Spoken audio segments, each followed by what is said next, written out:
Headliner Radio, the creative voice. Good morning from Los Angeles, California. This is Headliner USA Live, and I'm your host, Will Hawkins. Our show today is sponsored by Digigram, and we're powered by the Digigram Crosslink, Akoya, and Babyface modules. And I've also got this really cool and nifty Earthworks mic that they sent me to. Our guest today is an amazing multi-platinum artist who is somewhat of an endangered species in a sense that he's been able to navigate his career as both a pop star, a songwriter, a sax player, and a jazz singer, all while making millions of sales in the process and surviving 30 years of a career. Please welcome to Headliner Live, Curtis Stigers. Curtis, thank you so much, and thanks for getting dressed up for us today too. Thanks for having me. That's how I've survived. I've just always worn a jacket and shirt. Always come prepared. It's the whole trick. You just show up, look a little bit better than the audience, and somehow you can. Well, it gives them something to look up to, and either that or it makes sure they know that they're at a show.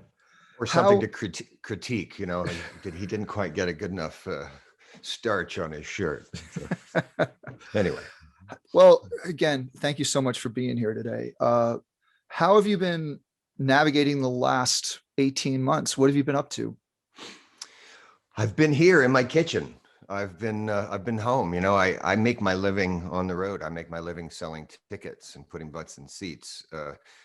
And suddenly I went from, being on the road, just starting to promote a brand new album on the 12th of March, 2020, the lights went out and I flew home on the 13th, and I sat here in my kitchen with my dogs. I've got 4 dogs actually. It still amazes me how many dogs we have around this place. And so I among other things, eventually I created a live stream show called Songs from My Kitchen, and sort of come full circle. Just this past Friday night, I did my first Songs from My Kitchen live up in Sun Valley, Idaho, at this wonderful theater up there. And I had to create a show where it just included what my life was, which is hanging out with dogs and, and making videos on iMovie and singing my songs.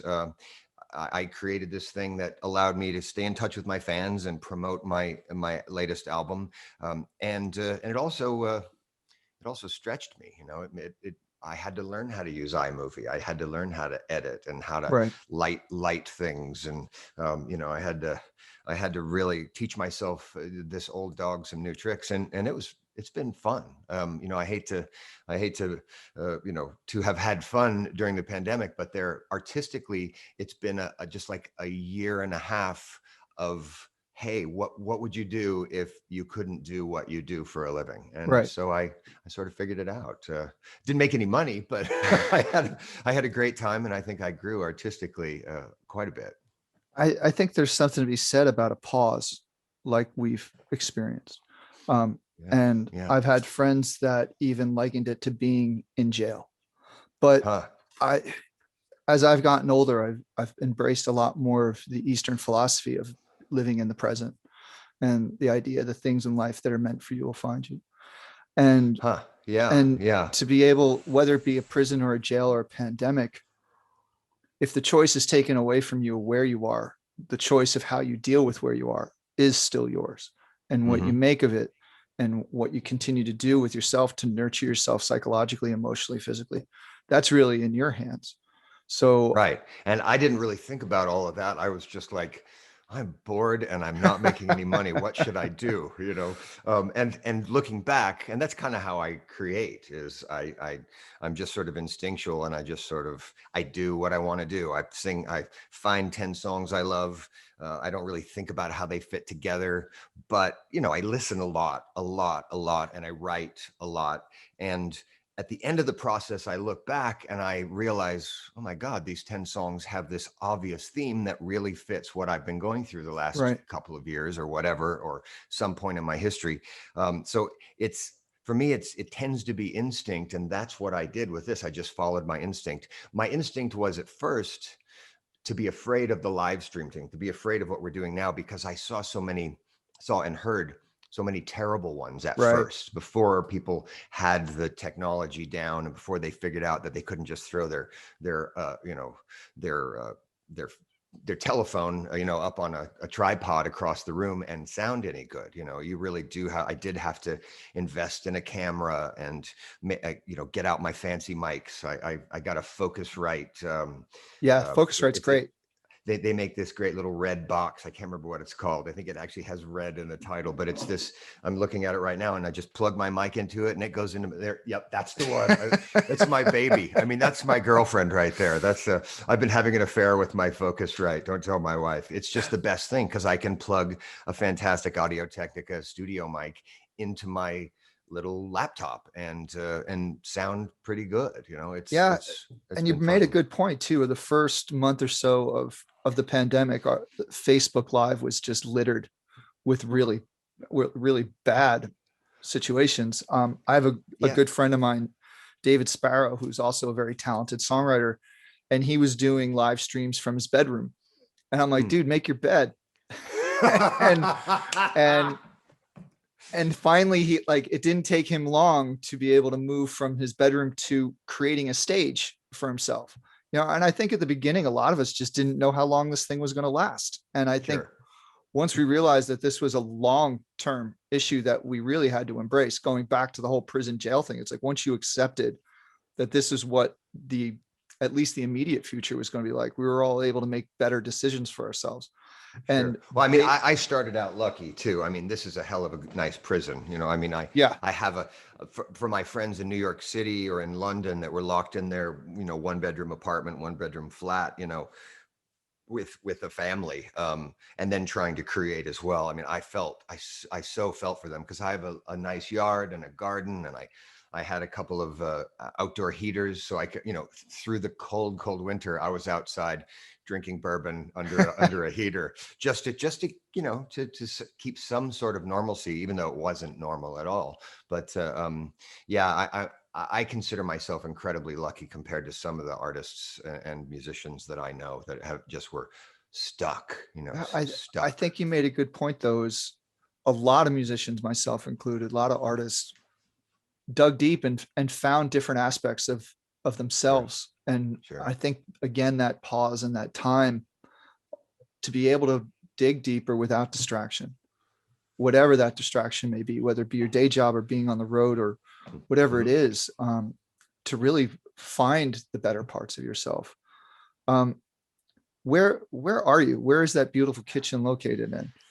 I live back in my hometown, Boise, Idaho. I live right near downtown in the north end of Boise, and I grew up here. I moved to New York in '87, and then moved back to Boise in '03 with a wife who's now my ex-wife. But we came here with our daughter, our 3-year-old daughter. Once she was born, Ruby was born in 2000, and New York stopped being a thing. It just we stopped doing anything. I realized I hadn't been to the Village Vanguard to hear music, to hear jazz in a couple of years, and it was like, well, okay, so why are we hassling with this when we could be back home in Idaho, where there are mountains and it's a great place to raise a kid. So basically, I blamed it on wanting to raise my daughter. She has now turned around. She goes to school in New York. Wow. I brought her out here to raise her in a nice place, and she abandoned me here and went back to New York City. See you, Dad. But yeah, so this is Boise, and I have been here. I finally got out of Boise a couple of weeks ago. I flew for the first time a couple of weeks ago. I played in Vail and Aspen. I met my band there, and then we came back here and did a hometown show. So I've been on a plane in the first time in 15 or 17 months, and I'm actually off to Omaha to play Jazz in the Park in Omaha, Nebraska. That's fantastic, though, to be Thursday. Back out. Did you experience any anxiety in getting back on the plane and traveling? Yeah, certainly. I mean, I fly 120,000 miles a year, so I have to do it a lot, and I hate it. It's just not. It's not fun. It used to be fun. It's not really fun anymore, and especially when you've got a mask on. But of course, you've got to do it. Right. So I did have anxiety, but once I got there, I remembered how to take my laptop out of my bag, and I remember it worked. It was fine, and I didn't feel. I mean, being vaccinated is a really good feeling, and to be on a plane and not have to worry about that was good. And then there was anxiety about performing. Who knows?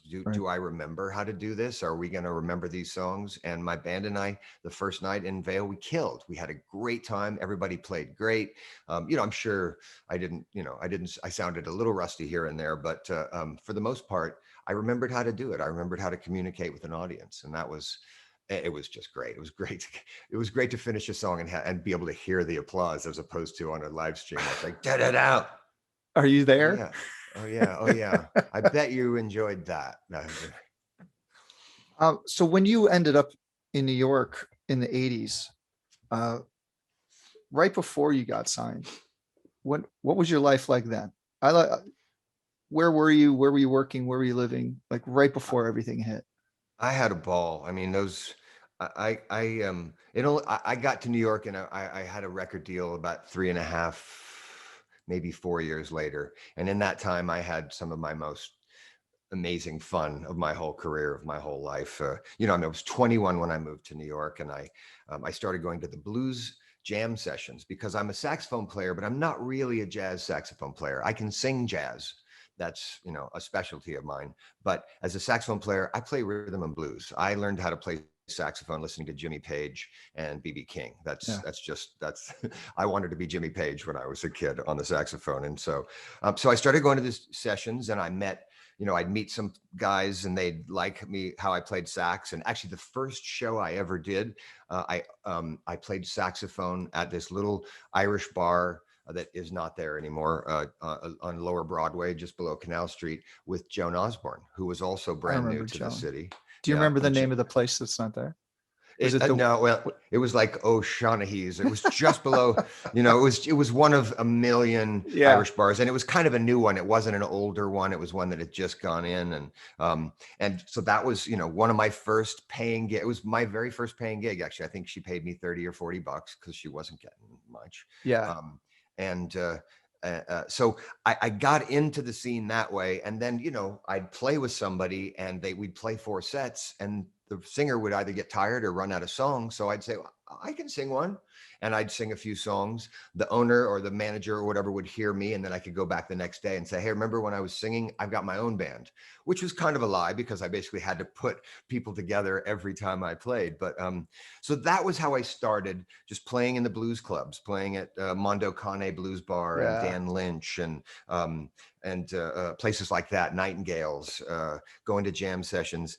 And then I met some people through that, musicians mostly. One of which was Mark Schulman, who is a great guitar player. He played with Suzanne Vega, and he's played with millions of people. But he was a really great blues guitar player and an encyclopedic knowledge of music, recorded music. And he said, "Hey, what about your songs?" It's like, "Oh yeah, I've written a couple songs." Yeah. He said, "No, but I mean, if you want to get a record deal, if you want to, do more than just playing in blues clubs, you got to write songs. Come over to my house next week, or come to my apartment, and let's write a song." Okay. And so it was at that moment I realized, oh, that's what you do. I mean, I moved to New York not really realizing that, if a person wants to, get a deal, they have to have kind of a plan. And a part of a plan of being a singer is you probably should you got to have somebody writing you great songs, or you've got to write them. And so that's when I started to really learn how to write songs, writing with Mark Schulman, writing with, I wrote with Greg Prestopino. I wrote with all these people in New York.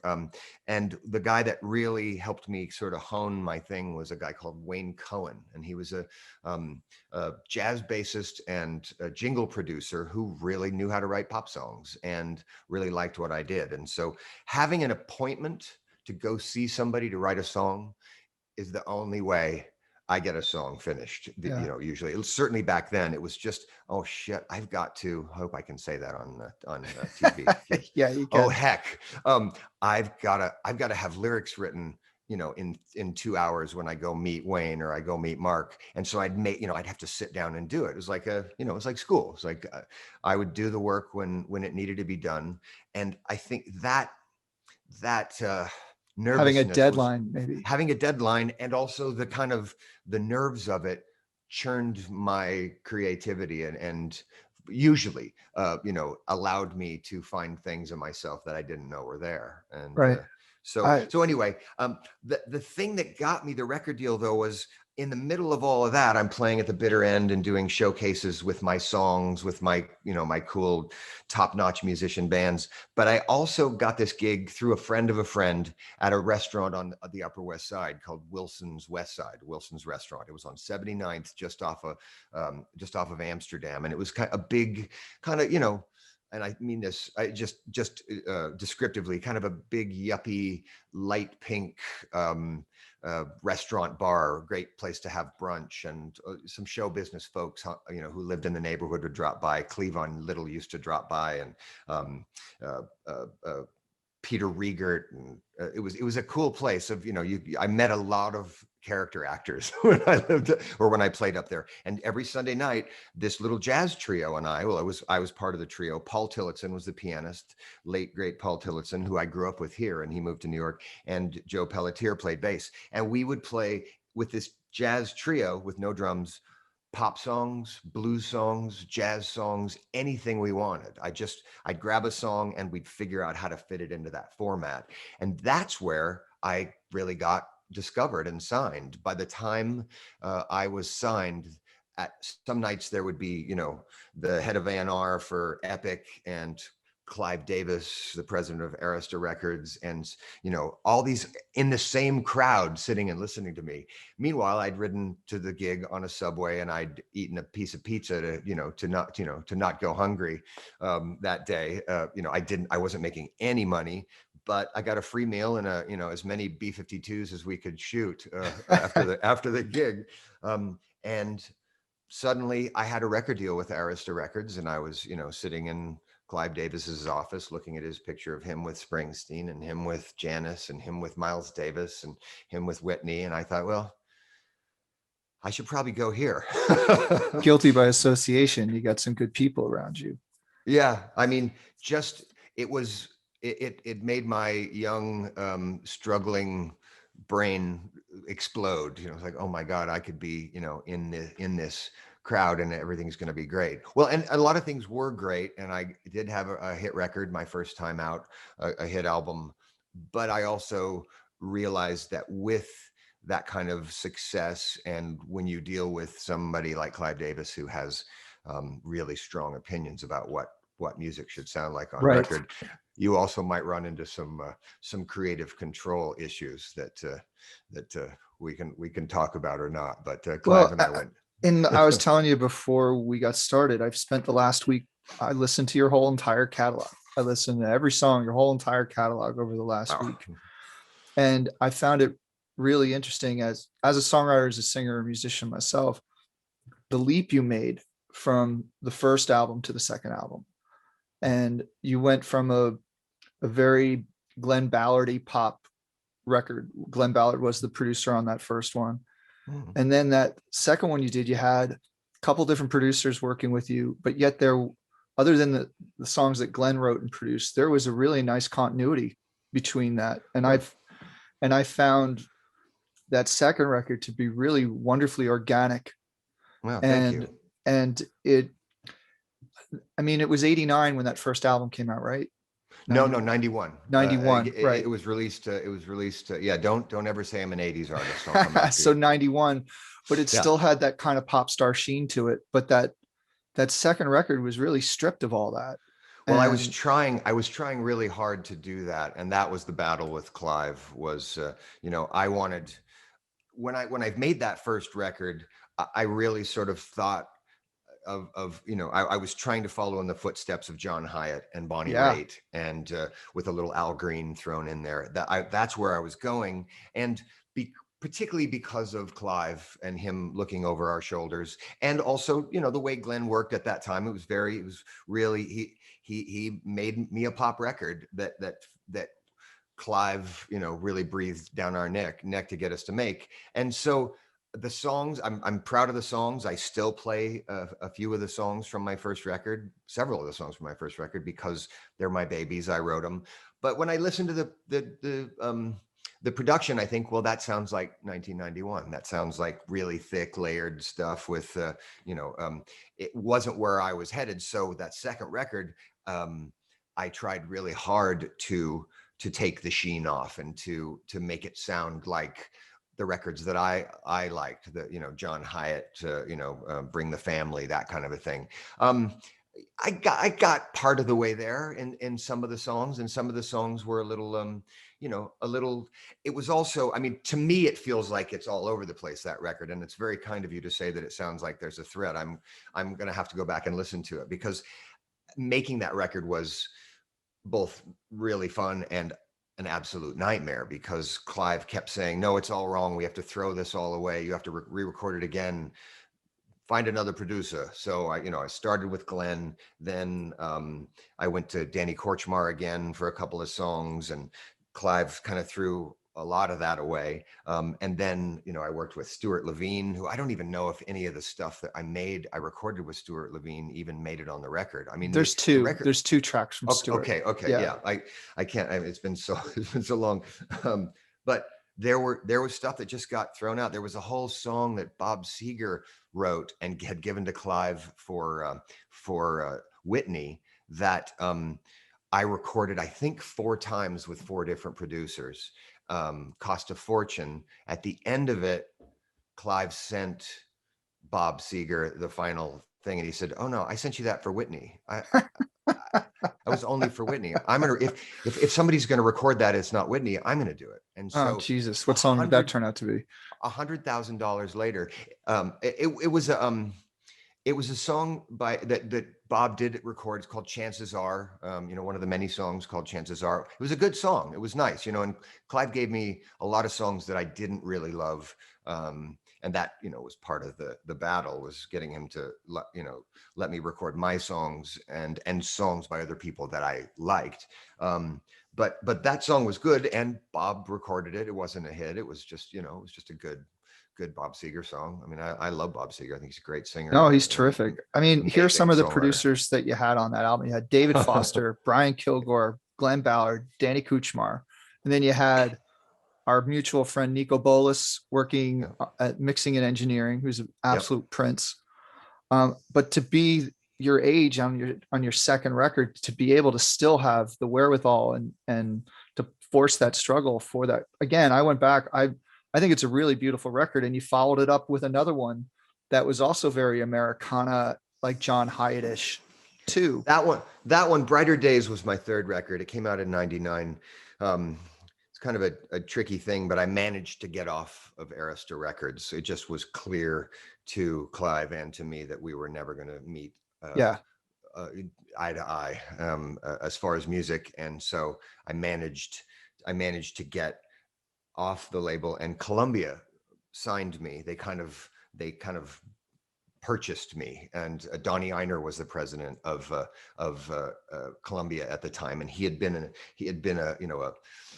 one of Clive's vice presidents, and Clive kind of groomed him, and then he left. And I think the competition of being able to say I took Clive's artist and made him more successful was a part of that. And I got there, and he let me make the record I wanted to make. I recorded it with, it was produced by Bob Thiel Jr. and Ed Cherney.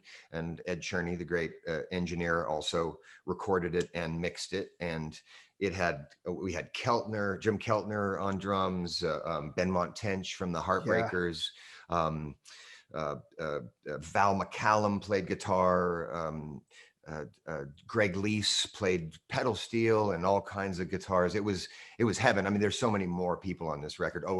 Davey Farragher, who's the bass player now of the Imposters, Elvis Costello and the Imposters.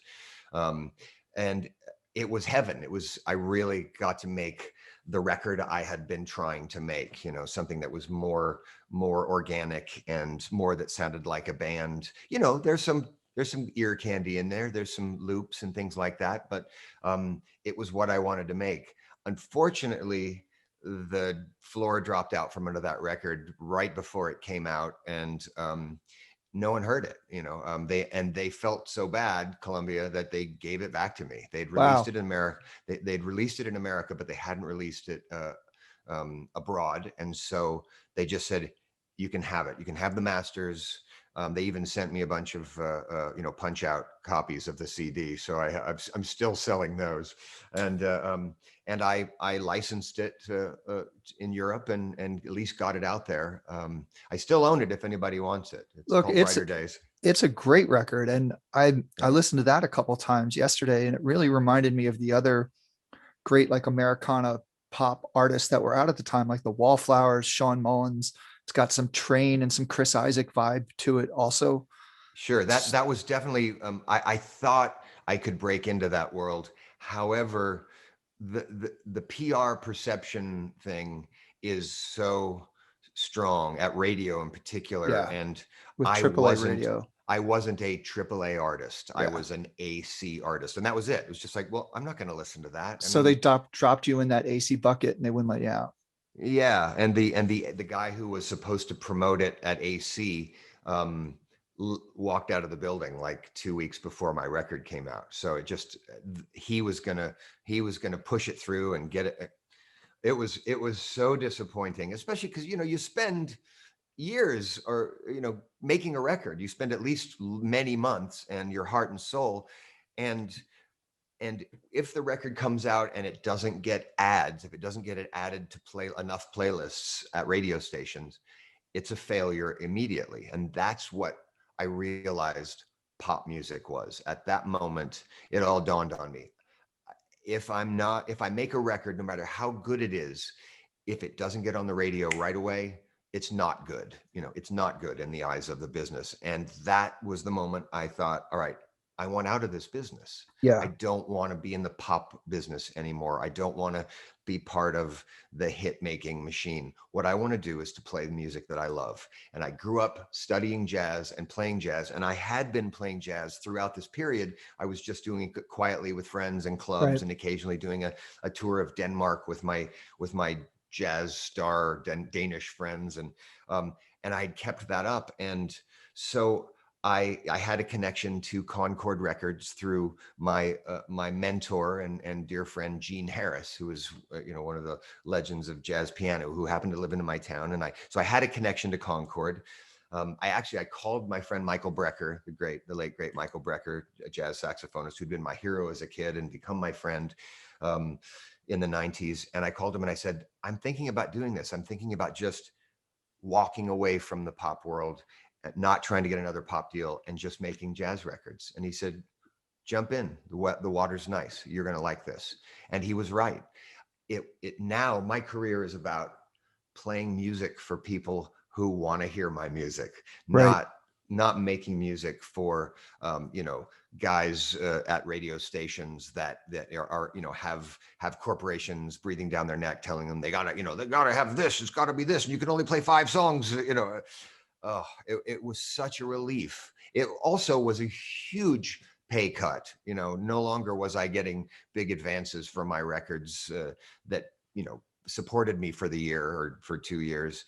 I was getting peanuts, and I went from my first album selling 1.5 million copies to my jazz records selling 20 or 30,000 copies at that time, and frankly even less now because of streaming and because nobody buys CDs anymore. But it worked because I was able to slowly but surely, album by album with Concord, rebuild a career that was based on what I did as an artist, not what I did as a commodity, as a product. And when you made that leap, and when you talked about the album sales that you would have as a pop artist, but moving over to jazz, it gave you that ability to be able to go out and play out more, I would imagine, and be able to make more money. Did you make a decent amount of money from that first couple of records compared? a lot of my friends who sold a lot of records never saw anything. So putting a record well, out every year and putting a new album every year, giving people a reason to come and see you, sell merchandise, be able to play out and get your guarantees. Did that create more security for you? And then did it make you happier? It did eventually. It did create more security. It didn't, right at first it didn't. I had a few nice breaks that happened along the way. I got, most of my career after my first record really has been outside of the States, has been in Northern Europe, in the UK, in Germany, and in Denmark. I'm more of a, I'm a name that people know there, as opposed to here, where I did sell 500,000 copies of my first album here. So there are people that know me, but there are a lot of people, because it's a much bigger place, I just made more money there. So I spent a lot of time there. It took me a while to build up, but there I had some champions in the press over there that said, "Hey, wait a minute, this is real. This isn't just a dilettante thing where he's just he's just carpetbagging for one record and then going back to making pop records. He's actually making real jazz records. Listen to this." And so it took a while, though. It definitely it took a while, but now I have, when there's not a plague happening, I have a career where I make a good living. It's, I'm not making millions of dollars, but I'm making enough to have a nice house and put my daughter through college and take care of my mom, and to be a businessman. And that's what I am. I play music, and then I get paid for it. It's such a weird concept. It's a beautiful thing. And, I saw this interview with Dave Chappelle on the Actor Studio, and Lipton asked him, he said, when you're out there doing your open mics, what was success to you then? And he said, well, my roommate at the time was a teacher, and he didn't make a lot of money, but he loved what he did. And at that point, I aspired to being able to get paid to make my rent at something I loved what I did. And it's an interesting thing about the audience is that they may not be able to put their finger on something, but they know what they feel. And when something is genuine, whether it be poetry, comedy, or music, it resonates with them for reasons that they can't explain.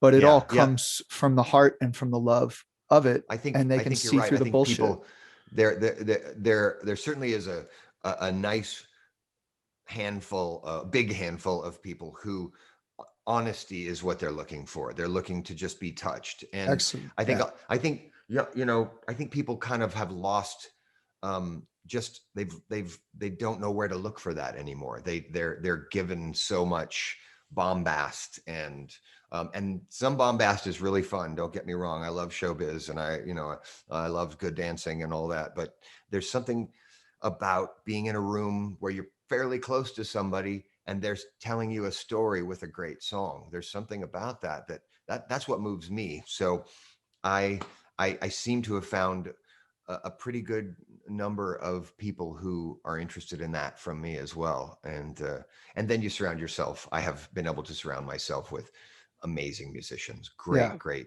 musicians who have been loyal and have played with me. I mean, my piano player, Matthew Freese, and I have been together for 20 years. He's played with me for 20 years. And I always know he's going to kill, and he's going to support me as a storyteller and as a singer and as a songwriter. Every night I know he's going to be there. And then he's also going to step out and blow a few minds with a really killer piano solo now and then. It's amazing to be able to be an artist and have that trust in the people that you work with. And I think purity is what you were talking about before, when it came to like what the audience is seeking.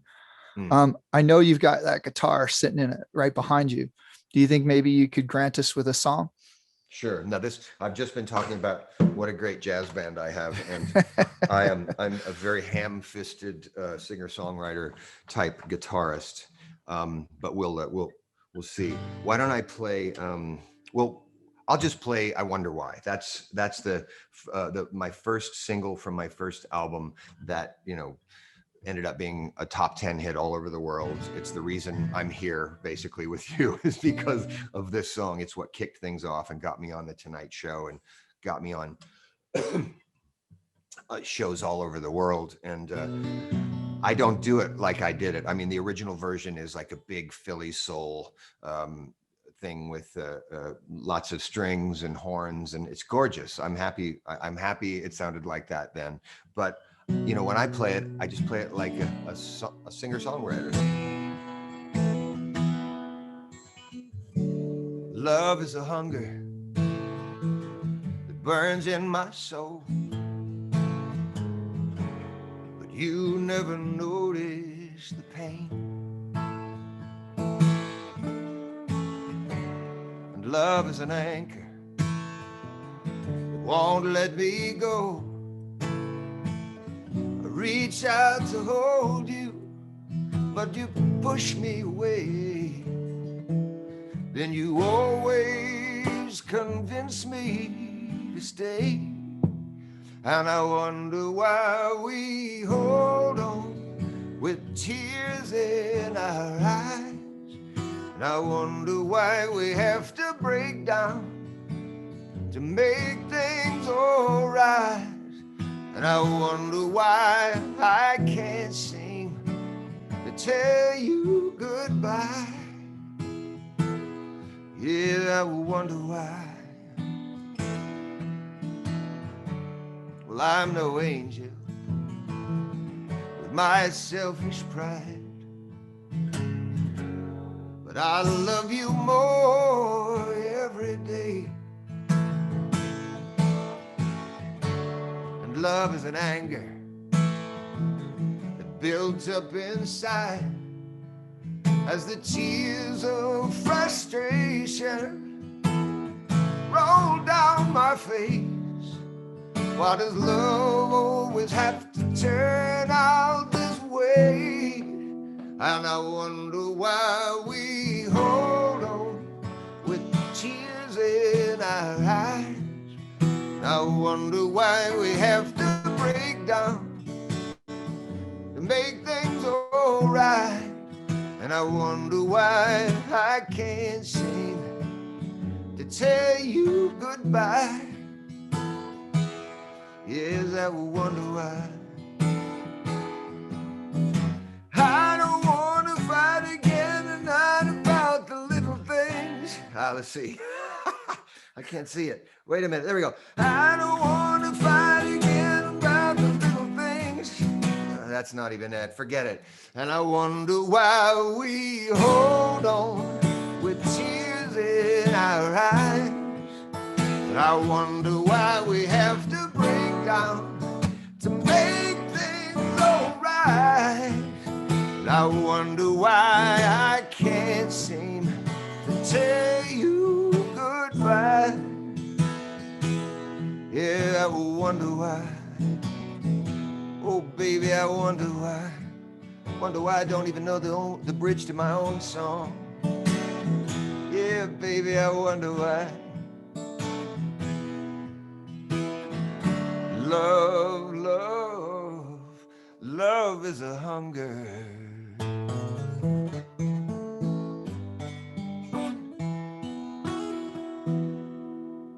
The big ending. That was fantastic, man. I'll play the bridge for you next time. I swear. Well, I'll tell you that I like the fact that this is a headliner exclusive version that you can't find anywhere else.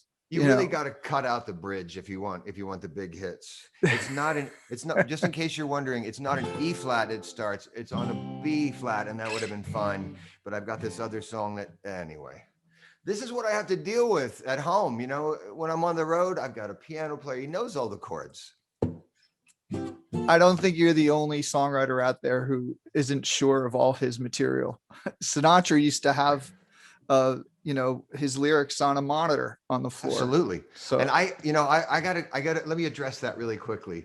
Why not? I mean, Frank Sinatra did not want to ruin a concert experience for his fans. Agreed. If he forgot a word or a line in something, because he has sung 10 million, or he had sung 10 million different songs in his life. I mean, a lot of those songs, you could probably replace the second line of Darn That Dream with a line from, another another standard. And so I always felt like he took a lot of abuse. Now everyone has an iPad in front of them. I mean, I just was at a gig, a fundraiser gig up in Sun Valley, and two of the people on stage had iPads, and I thought, oh yeah, of course. I mean, there's nothing worse than forgetting a song, especially on like a live stream on Facebook. Well, I don't think the audience recognizes either all the things that are going on stage. There's a lot to distract you. There's a lot going on, and I don't know about you. There's times where I'm in the middle of a song and I'm thinking about shit. I didn't pay my phone bill, and all of a sudden, like I'm in the moment. And I'm singing through the song and I'm 100% there, but there's also this, this part of my brain that's going through a to-do list of things I need to do the next day. And yeah, it's like somebody you see reminds you of something, and then you're just off. But usually you can stay with it and figure it out. I've been known to forget lyrics. I mean, it's not a fun thing. So I hope we just have a stand on stage, because I'm a jazz singer. I'm in a jazz band. You can get away with that. So having a stand, it kind of looks like I'm reading some music, but I've got the lyrics to 2 or 3 of the songs that night that I have been occasionally forgetting the second line and the third verse. I do that too. For like, 6 years. It's just, there are certain things where, and I have the kind of mind, I guess it's kind of a fight or flight, or it's a panic mind. If I think, oh my God, I forgot the line, then even if I hadn't forgot the line, I think that I do, and I convince myself that I do. Anyway, know thyself, I guess. Well, and if you don't know the first chord to your own bridge, just go to the chorus again. That's why people showed up. That's great. That's great advice for musicians out there. I would love for you to do another song, but before you do, we've got about 15, 20 minutes left. Okay. One of my favorite songs in your catalog is One More for the Road. What a beautiful record, beginning to end, a great live performance, but wow, what an amazing tribute to the Nelson Riddle orchestrations and arrangements of all those old Sinatra songs. And what a wonderful partnership you have with that big band as well. Can you tell us a little bit about how that came to be? Yeah, the Danish Radio Big Band, the first time I sang with the Danish Radio Big Band, who if they're not the best big band in the world, I think they are. I mean, there are some great big bands around the world. There are a couple in Germany that are astounding, the VDR and the SVR. And I mean, I've sung with a lot of them, but there's just something about this Danish Radio Big Band.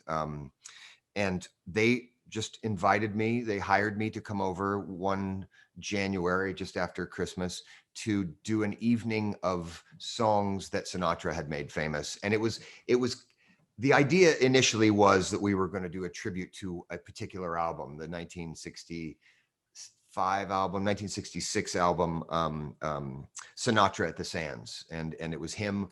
Great record. Frank Sinatra. Great record. Yeah, amazing. At the peak of his powers, singing with the Count Basie Orchestra, with a bunch of arrangements that were at least tweaked by Quincy Jones.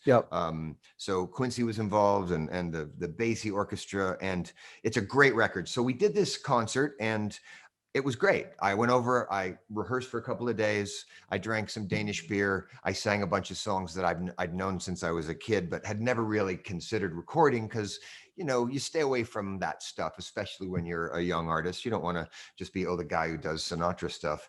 But by this point, I'm in my late 40s, and it felt good. It felt like, wow, yeah, I was able to put myself into it, sound like myself, but still sing to these wonderful arrangements. And you it comes very natural to you. I've heard other people try to replicate that sound, and it doesn't work for them. But your voice. Well, I tried not to try to. I mean, the hardest thing was just trying not to do a Sinatra impression, because I love Sinatra and I love the way he sings, and so I actually had to kind of push myself away from what he did a few times.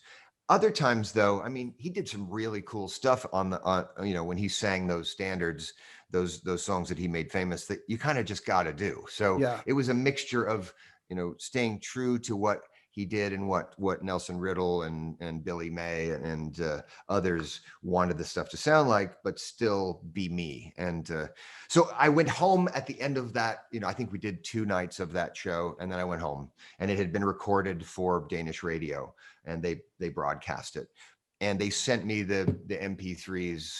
A couple of weeks, a few weeks later, and I didn't even listen to them because it was like, a gig for me is sort of like a good train ride. You get there and you get off and you just, it's done. Yeah.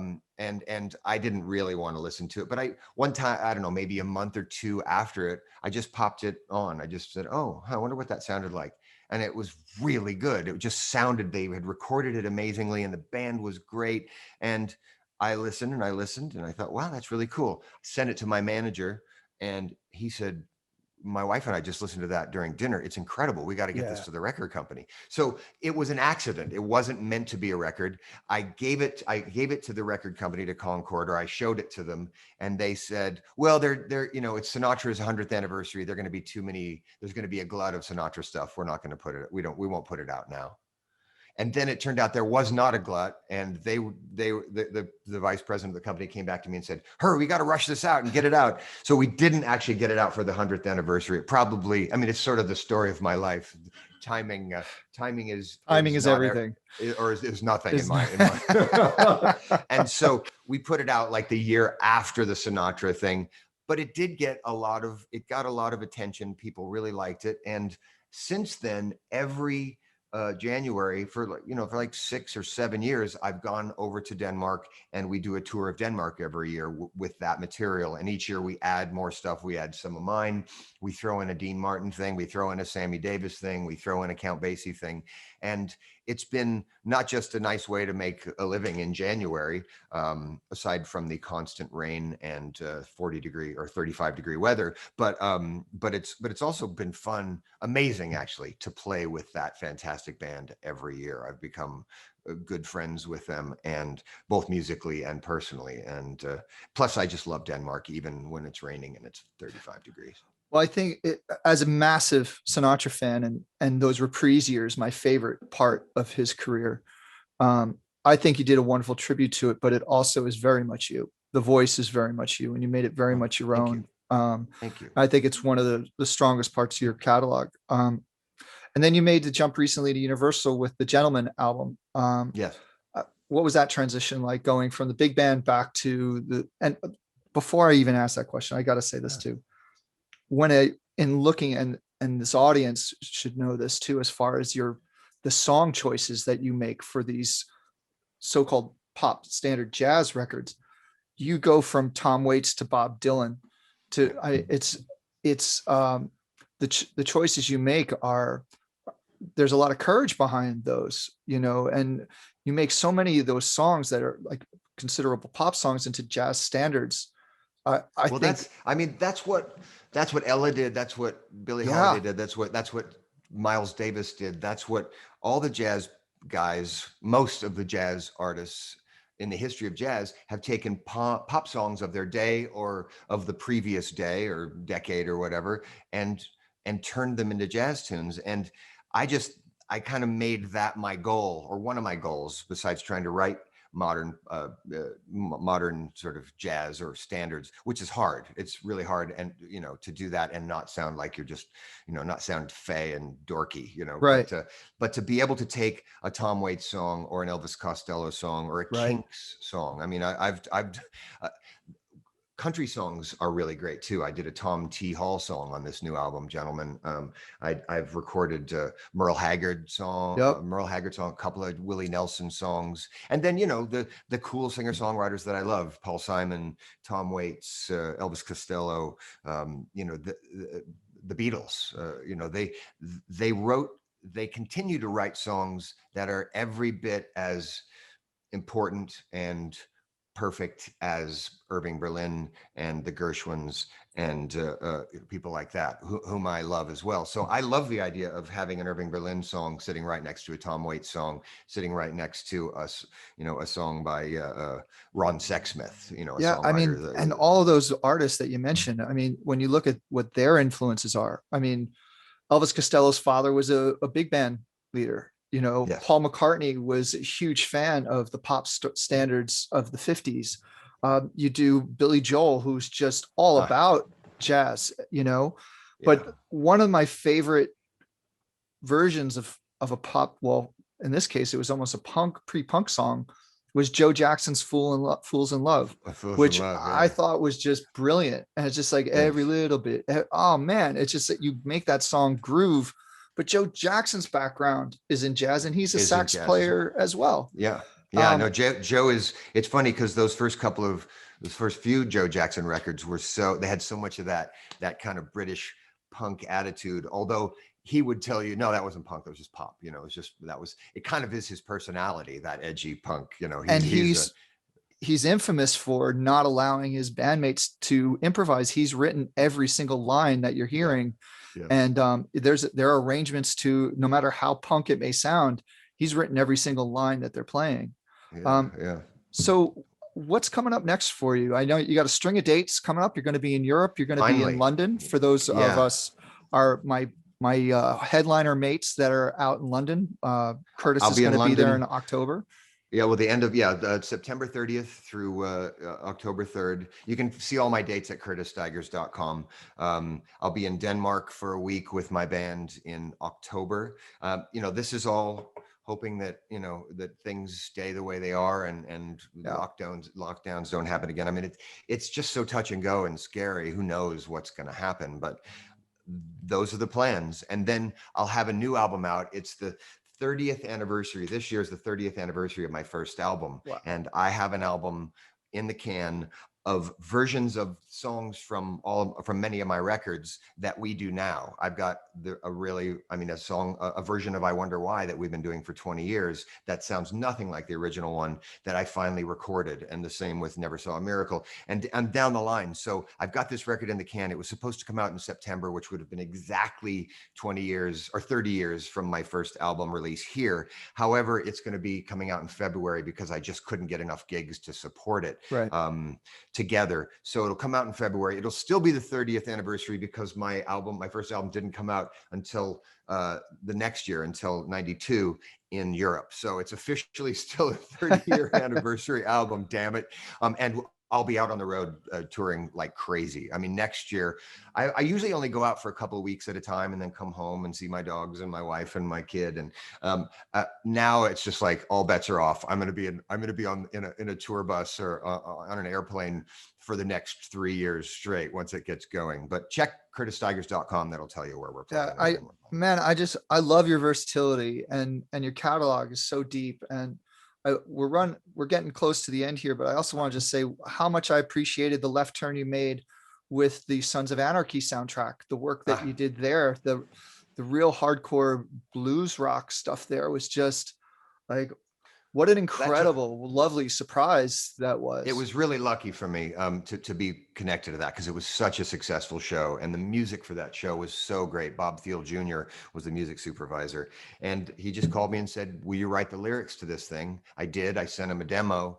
And that was what they used. They used me singing. It's great. So and the John the Relevator. Oh man, again, we go back to that purity of like great songs with a great voice. I mean, you sing like you've got your own voice, and I could listen to you sing the freaking like phone book. It's just, man, I've had such a wonderful time talking to you today, and I know our listeners and viewers have too. Could you do another song for us on the way out? Sure. This is from that record you like so much, Time Was, which came out in 95. I wrote this with my old friend Glenn Ballard as well. I don't know why. Anyway, it's a love song. It was the one that got away. It was the hit that got away. When the snows come and the wind blows cold, will you hold me like you'll never let go? Will you kiss me so sweetly? Promise you love me so. Will you hold me?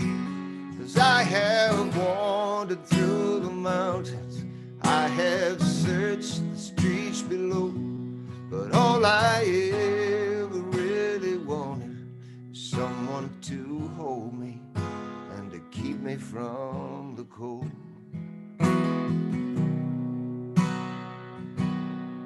And when the night falls and you're fast asleep, I'll watch over you and I'll pray your heart to keep, so you can sleep easy. You know you can count on me, 'cause I have wandered through the mountains, I have searched the streets below, but all I ever really wanted is someone to need me and to keep me from the cold. Baby, keep me from the cold. But darling, when you're sleeping, am I with you in your dreams? Do I hold you close and dance you through the night?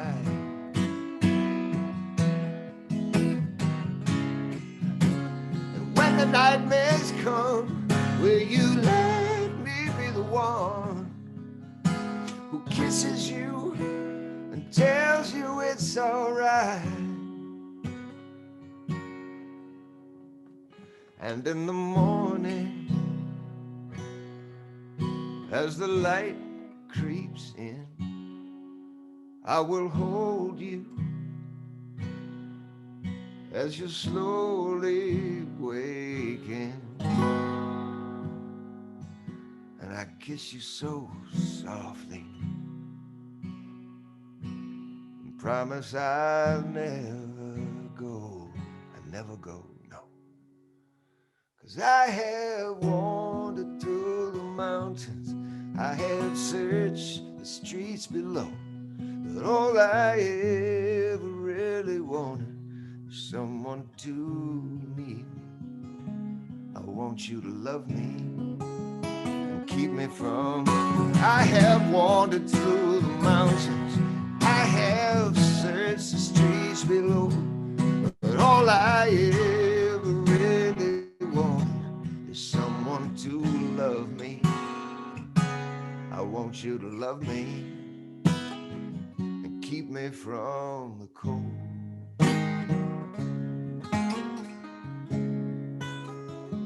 Keep me from the cold. You're all I ever wanted. So baby, keep me from the cold. Keep me from the cold.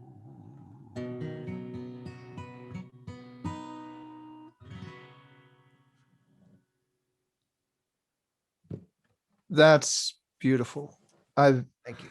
Are you planning on getting to Los Angeles at all over the next couple months? Oh, I hope so. The hardest thing has always just been finding the right place to play in LA, because you know, when if I've taken my band to places that are more, you know, this jazz quintet, to places that are more like pop venues or rock venues, and that didn't really fit. Yeah.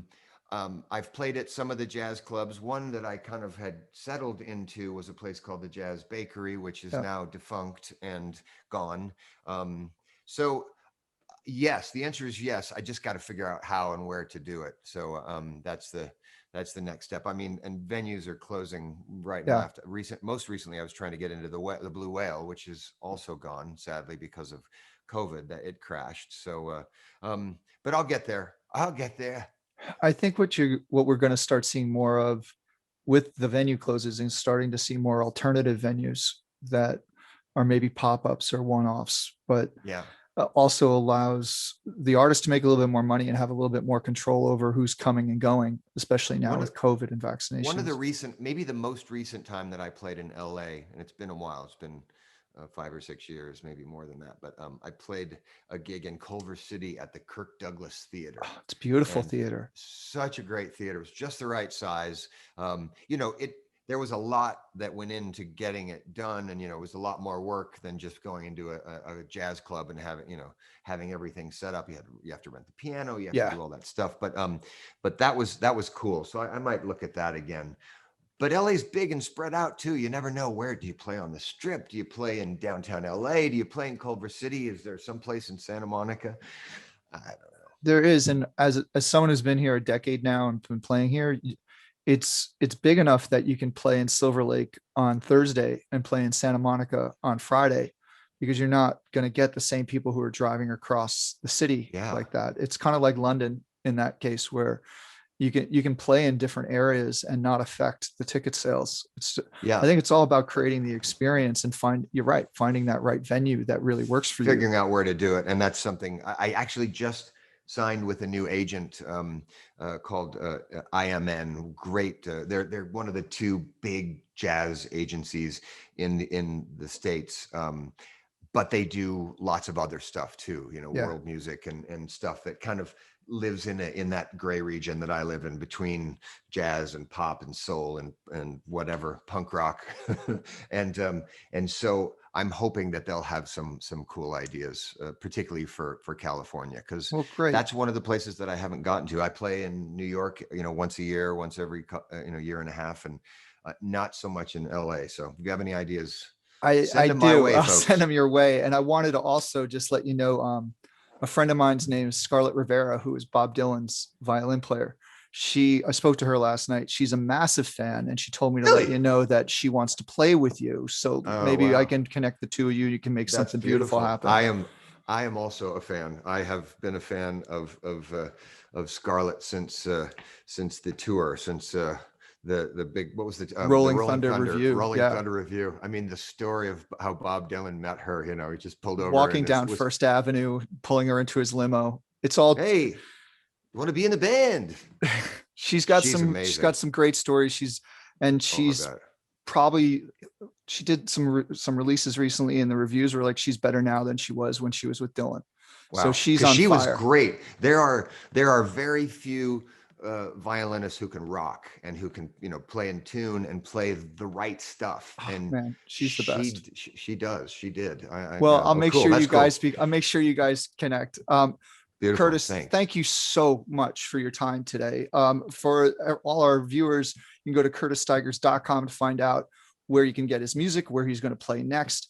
And if there's something we can do at Headliner to help you with your booking gigs here or promoting gigs in LA, I'm a huge fan, and whatever we can do to help, we're here to help support you as well. Thank you. That's very kind. So thank you again for coming. This has been Headliner USA Live, supported by Digigram. And my name is Will Hawkins, and we will see you next time. Headliner Radio, the creative voice.